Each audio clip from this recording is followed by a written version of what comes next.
Hello friends, मी दीपाली शिंदे तुमचं सर्वांचं दीपाली शिंदे व्लॉगमध्ये स्वागत करत आहे. आज आपण बघणार आहोत मस्त असे चटपटीत शेंगदाणे कसे बनवायचे ते, म्हणजे मसाला शेंगदाणे आज आपण इथे बनवणार आहोत. चला तर मग रेसिपीला स्टार्ट करूया. येथे मी घेतलेला आहे एक बाउल. त्यामध्ये घेणार आहे मी 1 ते 1.5 चमचा तांदळाचं पीठ घेतलेलं आहे. 2 चमचे बेसन पीठ घेणार आहे. बघा 2 चमचे इथे मी बेसन पीठ घेतलेलं आहे. मस्त अशी कुरकुरीत बनवण्यासाठी थोडेसे तांदळाचं पीठ घेतलेलं आहे. लाल तिखट चवीनुसार, मीठ चवीनुसार, गरम मसाला, चाट मसाला, काळं मीठ घेतलेलं आहे. बघा काळ्या मिठाने खूप सुंदर टेस्ट येते. हळद मस्त असं मिक्स करून घ्यायचं आहे. हळदीनेही मसाला शेंगदाण्याला खूप छान असा कलर येतो बघा, त्यामुळे थोडीशी हळद घालणार आहोत. मस्त असं मिक्स करून घेतलेलं आहे बघा. आता थोडंसं पाणी ॲड करून आपण ते कालवून घेणार आहोत.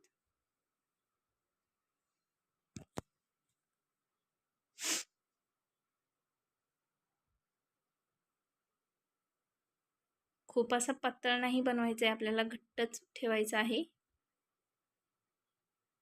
तुम्हाला जर पातळ वगैरे झालं तर त्यामध्ये तुम्ही आणखीन थोडंसं बेसन पीठ वगैरे ॲड करू शकता.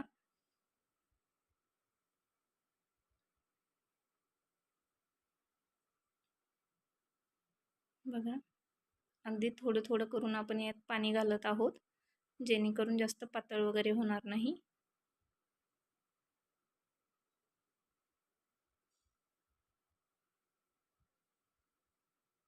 मस्त असं मिक्स करून घ्यायचं आहे. बघा पूर्णपणे आपलं मिक्स करून झालेलं आहे. आता आपण त्यामध्ये शेंगदाणे घालणार आहोत. मी येथे भाजलेले शेंगदाणे घातलेले आहे. बघा मस्त असं सर्व व्यवस्थित मिक्स करून घ्यायचं आहे.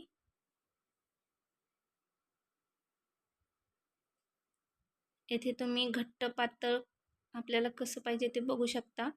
मी थोडंसं पातळ झालं होतं, मी त्यामध्ये थोडंसं आणखी बेसन पीठ ॲड केलेलं आहे. बघा आता एकदम मस्त परफेक्ट बनलेलं आहे पीठ आपलं. आपण येथे कढाई ठेवलेली आहे, त्यामध्ये तेल ठेवलेलं आहे तापण्यासाठी. आता आपण अशा प्रकारे सर्व पिठातील शेंगदाणे त्यामध्ये सोडणार आहोत.